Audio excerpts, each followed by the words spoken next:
This video will provide you a brief overview of how to create and utilize announcements in D2L.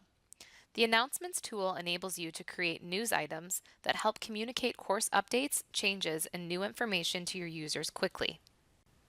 Now that we're on our course homepage here, we're going to go ahead and create an announcement. In order to create an announcement, click the drop-down on the widget and select New Announcement. You can now go ahead and give your announcement a headline or a title. I might call this Week 2 Updates. Now I'm going to go ahead and add content to my announcement. I'm going to let students know here that Week 2 quiz is opened up a little bit early this week. Now let's go ahead and talk a little bit about availability. You can add a start date and time in which determines when the announcement will be published to the Announcements widget.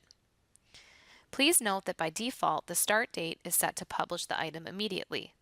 By selecting a future start date and time, the announcement will not be published until then.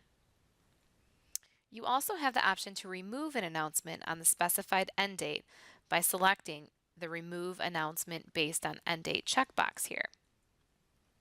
Note that you can also attach a file to your announcement or even record up to 1 minute of audio for your announcement. This is a great way to really help personalize your course, and students love to hear from you.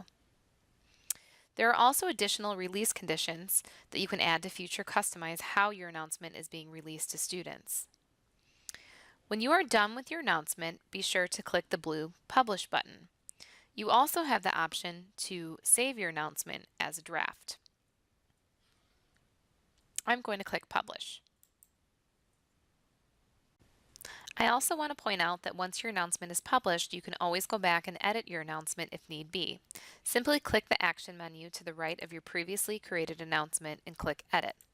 You can then go ahead, edit your announcement, and republish it simply by clicking on the blue Update button. Lastly, there are a couple things I want to point out when we're discussing announcements. One thing we typically look for in your course is that instructions are made very clear to students on how to get started and where to find various course components. Something we always recommend is to create a welcome announcement.